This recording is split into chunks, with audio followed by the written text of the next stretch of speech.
Today, we'll open up the floor. Dylan Davis, Delaware Gazette. Right, I guess just get this out of the way. Have you had the conversations about players opting into this game or not yet? Like, when do you need to know that decision so you can start to prepare for a game knowing who you're going to have on the field? Yeah, we have a team meeting tonight. We're going to go through the schedule, and I think our guys, are excited to play in the game. They will be, and we'll talk through all that, and continue to meet with guys along the way. We already had meetings last week, all really positive. I think guys know that that they want to have something to show for the season, but also have an opportunity to continue to put good games out there, and those conversations will continue to be had today and tomorrow. Tony Girdman, Buckeye Huddle. Ryan, this is obviously finishing up one season. How much do you view it as the start of next season? Yeah, a little bit of both. I think we had the situation a couple years ago in the Rose Bowl, and it did build some momentum into the next year. We always want to be playing for a championship this time of year, but we're going to finish things and do things the right way. And like you said, bowl practice is an opportunity for some of the younger guys to get out there and almost like a spring practice to continue to develop some of those guys. And we'll finish this thing the right way. And I'm fine with two questions, folks. Next door, Pat Murphy, 24/7 Sports. Ryan, just initial reactions, obviously wanting to get in the CFP, but facing Missouri, I know you haven't had time to really look into the matchup yet, but what's kind of your initial take from the announcement? First off, Coach Drinkowitz is a very good coach, somebody that I've had communication with over the years. I think he does a really good job. I think they've had a really good season. I've actually followed them some this year because I know him and have a lot of respect for him. So it should be a good matchup. They're a good team. He's done a really good job putting that roster together. And the Cotton Bowl is a very good bowl. We were there in 2017, and they do a great job. The hospitality is excellent there. I think our guys will enjoy the week down in Dallas. We know we have a good opponent and a great venue. What is the connection with you and Coach Drinkowitz? No, just two coaches who got to know each other from being coaches and being young coaches, and just over the years have just kind of got to know each other a little bit and encourage each other from afar. So I think there's mutual respect there. Stephen Means, Cleveland.com. Right, last year, obviously, you were waiting to see if you could still potentially get into the college football playoff, even with the loss to Michigan. You already mentioned this is a little similar to 2021, but you had a young team, then so you had maybe a little bit more optimism about how you could use that Rose Bowl. What has been the last week in this building, and how do you approach a game when there's a good chance that regardless of who plays or doesn't, there might be a significant reset in what the roster looks like going forward? Well, I think a lot of our guys,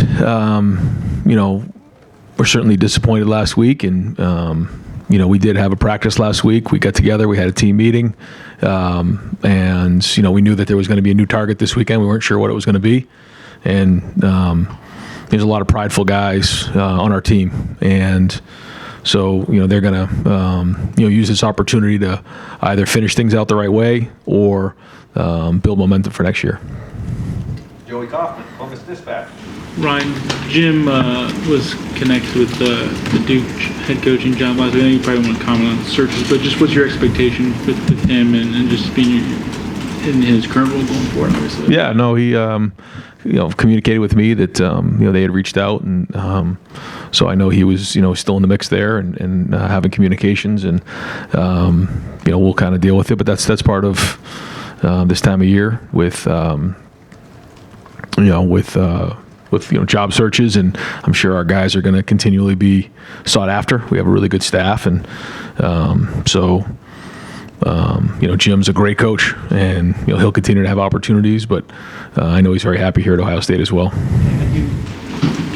Lines of communication are open. How do you sell his current job? Do you make a hard pitch? How do you I guess communicate with Jim about that? Those are kind of private conversations, but we talk through things, and I always want to make sure that guys are being loyal to the program, but at the same time also have opportunities for their families. So it's not something as the head coach you love to deal with, but at the same time it's part of the job.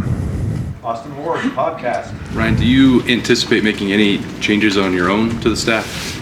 And what would the timeline be for that? Yeah, I mean, every year we're going to look at that, and whether it's guys having opportunities to go other places or, changing things up, we always got to look at that. But I don't have any updates right now or anything like that going on.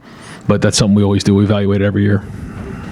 Would there be any urgency to be able to make those moves now? You're not in the playoff, and they could, like a coach maybe could go on the road. I mean, this seems like it's different than maybe other years to weigh that out and what you need to do now. Yeah.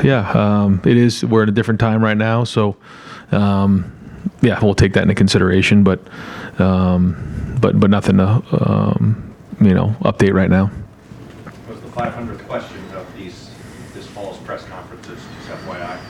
Dan Hope, 11 Warriors. Ryan, with this not being a playoff game, do you look at trying to get some of your less experienced players more reps in this game, or do you just look at it as putting up the best possible lineup to win?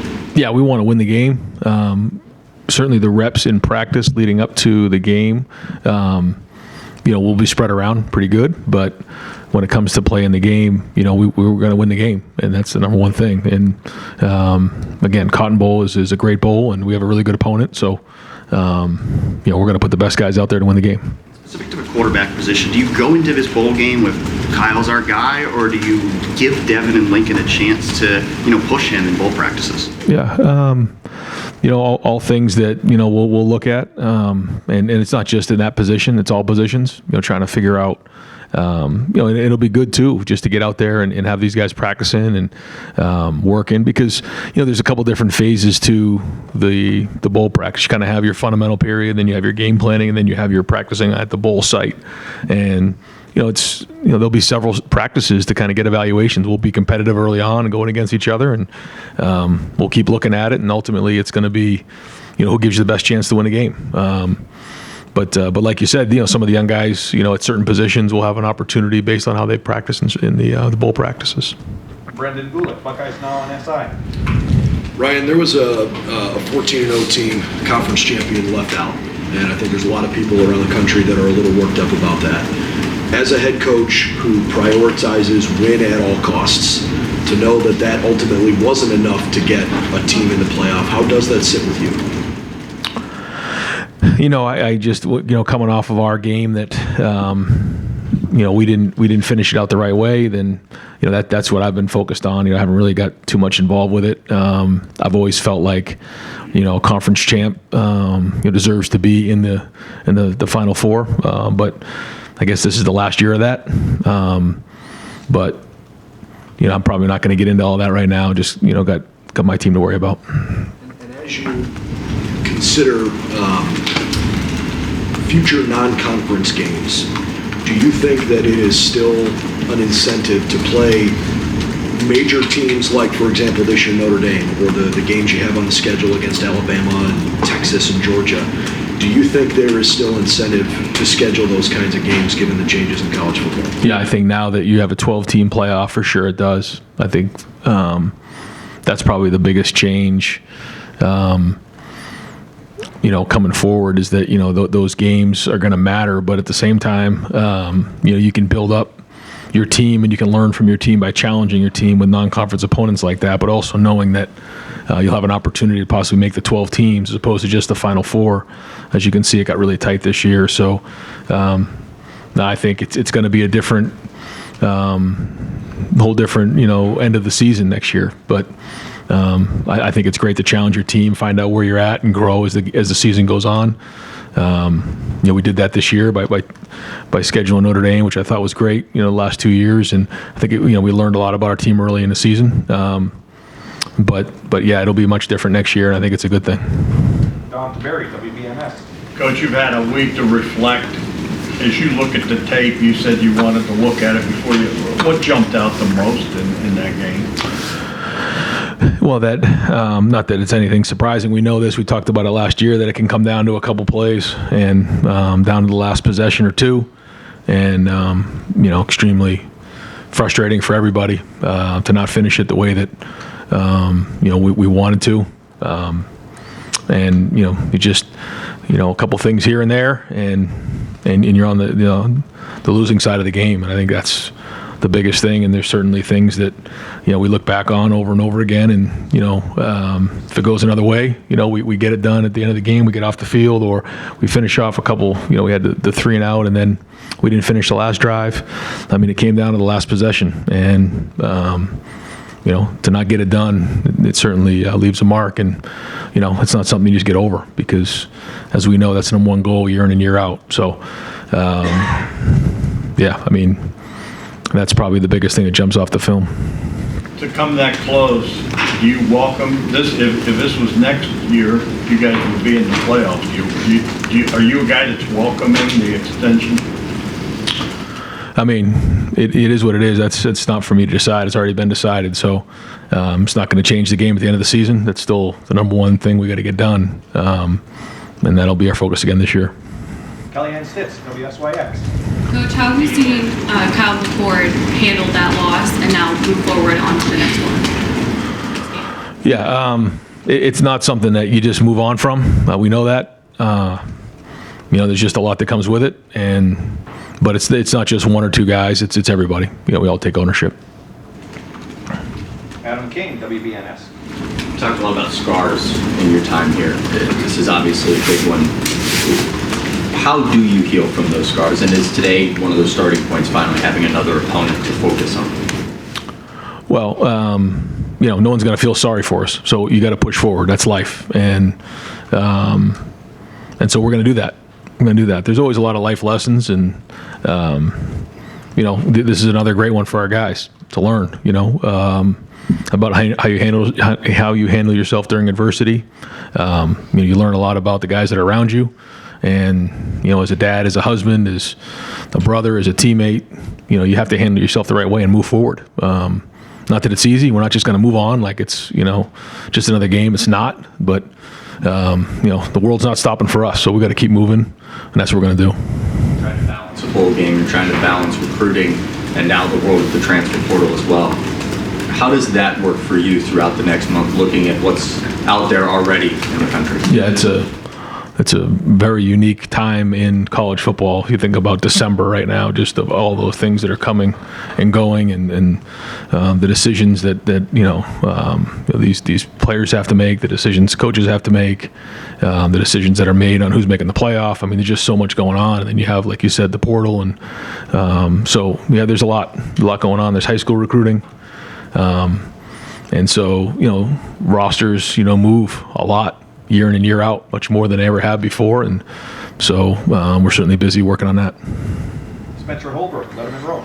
Yeah, Brian, with the transfer portal opening this week, you guys seem to be a little bit more aggressive in that area last year. Is that something that you guys expect to continue? And did you like the way that you guys attacked the portal a little bit differently last year? Yeah, it's inevitable. I think early on it was, you use it when you need to, but the way things are now, I just think, year in and year out, the majority of teams are going to see turnover.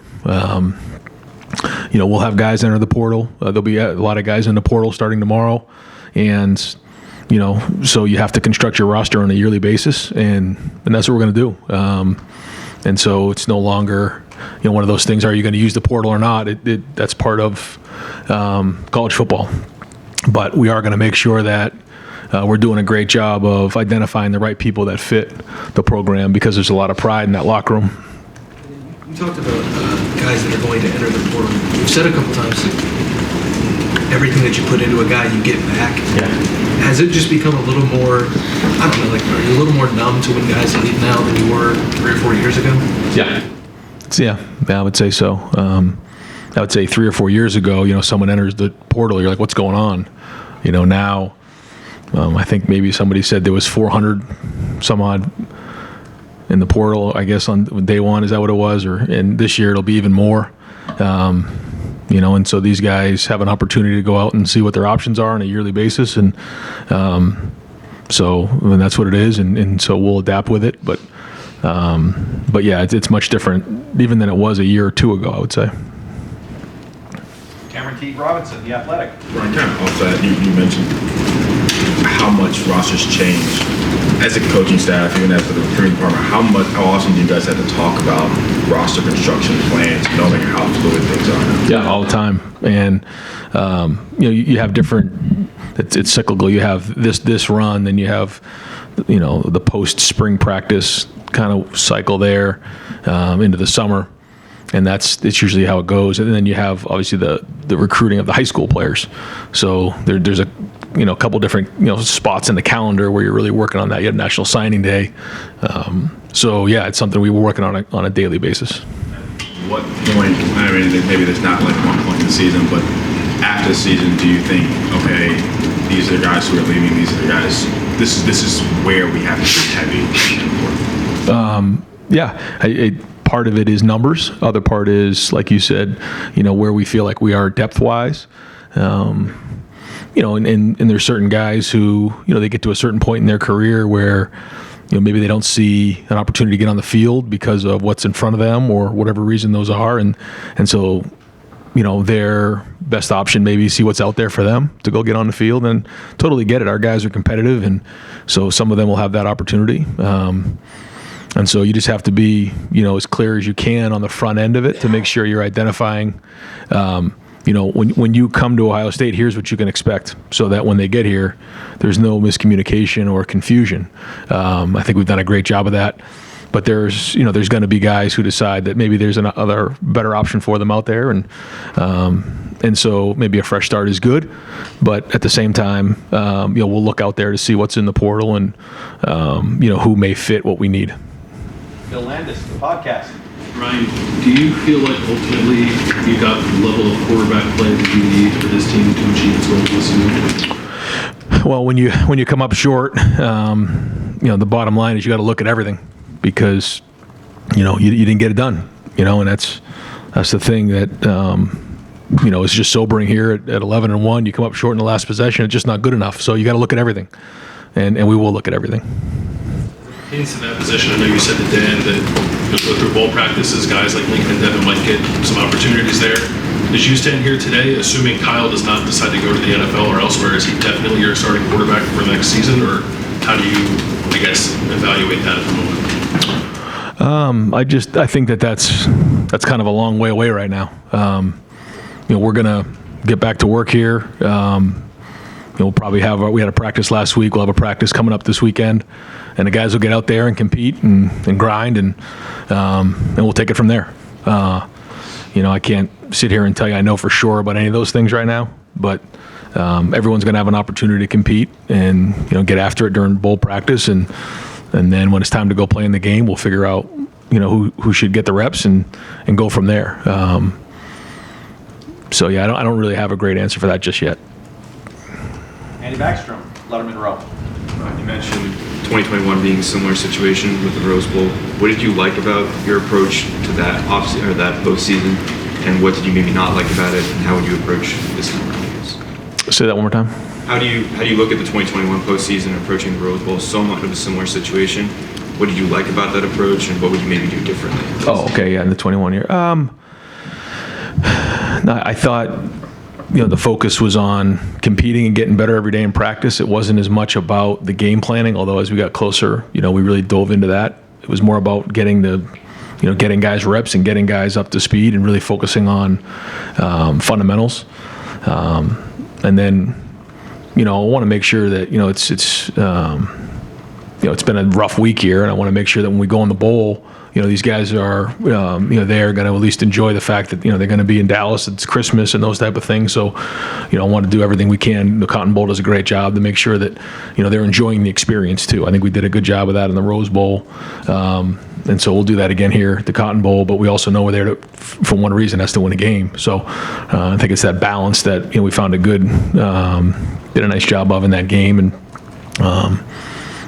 but I think, year in and year out, you learn more and more about how you want to prepare in the bowl. It's, you also, want to make sure you're not overdoing it. And that balance is critical. I think we found a decent balance the last couple of years in that area. Nathan Baird, Cleveland.com. Last year at this time, came out of the game and were talking about going into the playoff, wanting to play loose and aggressive, and kind of seemed to be at the time kind of a doctrine you were putting out there for how you want to play. As you look back at the last game, do you feel like the team met that standard? Yeah, going in, I felt like we did. I felt like, we didn't overdo it. Certainly everyone knows that it comes down to one game every year, and we live it 365 days in this building. So I think sometimes you can overdo it. I don't think we did that. And so, yeah, you look at everything you do, and certainly, you look back on everything you do and try to figure out, where it didn't work.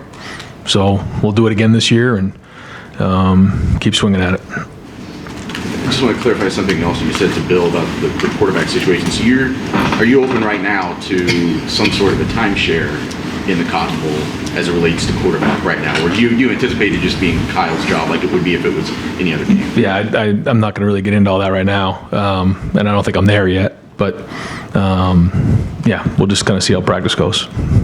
Steve Hellwagen, 24/7 Sports. Yeah, Coach, I'm curious, mental health's one of your big initiatives, obviously, and I don't know any other way to put this, but Kyle was one of the most vilified people around after that game by a lot of people. Talk radio, message board, social media, etc. Have you guys had internal discussions with him? He seems like a pretty solid, strong kid, but internally you never know how somebody's going to deal with that, and people lose perspective. What have you done maybe to counsel him and help him through that? Yeah, well, you try to build up the best you can early on, and build up that armor ahead of time, and then obviously follow back up with it to see how things are going, which all happened. But yeah, not sitting here saying it's easy. It's not. There's a lot that comes with it, and just because you identify that early on doesn't make it easy. So we've got a lot of people who care about him around here. Transfer portal, social media has already released 4 or 5 different guys off your team. Evan Pryor, I guess, just within the last hour posted he's leaving. Just your thoughts about the guys who are already kind of put in there, and without identifying 1 or 2 of them, are there some guys who have put in that you're going to work really hard to make sure that maybe they consider staying? I don't know. What's your thought about that? Yeah. Well, certainly there's going to be conversations with a bunch of the guys. That's just, kind of the way it is right now in college football. But yeah, we're going to try to do everything we can to have the best roster year in and year out. But knowing that, for some guys, there may be better options out there for them. And so, part of it is, that's the case for some players. Other situations, you're trying to, I guess, quote unquote, recruit your own roster, and that's part of it, to make sure they understand what their vision is and what our vision is for them in the next calendar year. So, all part of the process right now. Bill Rabinowitz, Columbus Dispatch. Yeah, I'm kind of struck by the fact you're pretty non-committal about the quarterback position right now. Kyle obviously had a very high bar to get to because the 3 predecessors were Heisman Trophy finalists. Were you generally happy with how he played this year? Do you feel like he's the guy who could take you to a championship? I think there was a lot of really good things this year. I think, started off at the beginning of the year, and, you could see some of the good things that were going on. And I think as time went on, Kyle got better as the season went on. He had a little bit of those ankle injuries that he worked through. He showed toughness there. Certainly the Notre Dame game, he played really well down the stretch. So I think there was growth there for sure. And I think he's a good quarterback. I do. So, you just, after every year, you kind of evaluate everything and try to figure out what to do next. But I think there was a lot of progress made this year. And in terms of, you're the coach, you get to take even more heat. Losing the mission 3 times in a row, obviously you got to get. How much attention have you paid to that? How have you personally coped with this? Well, it's not easy. Obviously, we know what the expectation is, and so when you don't get it done, it hurts, and we all know what it means to so many people. But nobody's hurting more than the people in this building, and ultimately it comes back on me. So I understand that and own it. So we're just going to work like hell to get the thing fixed. Doug Maurice, Kings of Columbus. when you were asked about, like a year from now, in this exact situation, you'll be in the playoff, in the 12-team playoff, and your answer was sort of like, we still need to beat Michigan, right? Last year you lose to Michigan, but your dreams, your big picture dreams are still alive. This year they're not alive. Going forward, they probably will be alive. Like, how does the Michigan game fit into what the future of Ohio State football is in a 12-team playoff world? I was just struck by the idea that you were asked about the 12-team playoff and you kind of said we need to beat Michigan. Yeah, that's it. I just believe in that, and we haven't got it done in the last few years, so it hurts, but ultimately that's it. Like, when you get up in the morning, if you're not thinking about winning that game, then you probably don't deserve to be in the program, and so we have to continue to work on that and get it done. And then once we accomplish that, then we'll go on from there. You talked about when you have this situation, you evaluate everything, right? How do you think you coached in the Michigan game? Probably different than I did the year before. I think, if you talk to the guys, I think we had a really good plan leading up to the game. I think the week was really good vibe around the team. You look back on a couple of decisions you make and you say, well, for instance, at the end of the first half, if we make the field goal, you probably feel better about that decision. 4th and 2. 30 seconds to go. Maybe if we get a couple more first downs, a shorter field goal, or maybe even have a chance to score a touchdown there. But I felt like at the time it was a good decision, and I think if we make the field goal, it's a better decision. But when you don't, you come up short. Certainly, you second guess all those things. So, I think our guys were prepared, and I think we had a good vibe going in that week. I think our guys were locked in. They knew how important the game was. Certainly, just you live it all year round, but when you don't get it done, you got to do a better job. So I think that's probably a long way of saying ultimately we didn't get it done. And just to follow up on that, the 4th and 2, you want to be aggressive. Is that a fair generalization of how you want to coach and you want your team to play? I think knowing that, I think a lot of us were struck by that you didn't go for it on 4th and 2. You just brought it up. Yeah. Do you wish you would have gone for it? Do you think you should have? Well, since we missed the field goal, yeah. I mean, you guys don't. It's a 52-yard field goal. You don't make a ton of 50-yarders. I felt like we had the wind, and he was kicking pretty good, and he had plenty of leg. But yeah, we missed it. So ultimately, we probably need to, get a couple more first downs and add to the field goal there. Yeah. And I don't need to belabor the point, but I think it's so sort of like important for the history of this game. That again, even like Nathan mentioned, of like you've talked about, like you want to let it rip a little bit, right? It just felt like that was maybe like a let it rip. I guess, but with 30 seconds left, I felt like it wasn't like we had a bunch of time to go score a touchdown there. In my mind, I felt like 4th and 2, maybe you add to the field goal. Maybe there's enough time to throw in the end zone, But at that time, coming out of the first half, I just felt like, all right, if we can get 3 points here, that'd be a heck of a thing. 4th and 2, not 4th and 1. But yeah, you're right. It didn't work. So, ultimately, you get second guessed on all those things, and yeah. And finally, Tim May show. Yeah, you almost sound like some of the fans afterwards. If you'd known this was going to happen, you would have done this, right? Right. I mean, that's inevitable, right? And yeah, I mean, if you, it's a great call when it works. Yeah. And when you don't, but that's part of it, and that's what you got to own as a coach. How long does that stick with you, though, Ryan? Have you spent all week waking up early, going to bed late? I mean, what has that been like for you? The vitriol from the fans, et cetera. But what's it been like for you? Yeah, that's not so much what keeps me up. It's just the players and the opportunity. Yeah, that's why you don't get any sleep. It isn't about all the other stuff that comes with the job. And what matters is the players. What matters is what that game means to so many people. And so yeah, it certainly does. It hurts. And you asked how long is it going to stay? It'll stay forever. That's part of competing. And two other quickies. Going to 12 next year.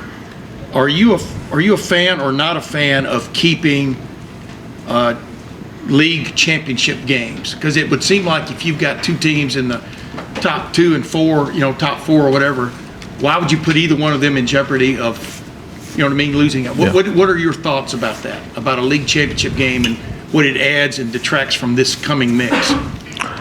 Yeah, I think that there's a lot of great conversation about that. Some conversation that we had on our league meetings just surrounding that. I know that the conference championship game means a lot to the league, and but when it comes down to it, I think you have to consider what does that mean when you're one of the top two teams in the conference, and then you're playing each other for that moment. So, but. I think being a conference champ should really matter, though, in being ranked in the top 4 moving forward. Yeah. But that's a real high intensity game. If it's adding another game to what's coming, right? I mean, from that standpoint. Yeah. How did your team come out of that game this past weekend physically? Yeah, we were okay. Okay. Yeah. And one last thing, are you guys in the market for a quarterback in the transfer portal? This coming transfer portal?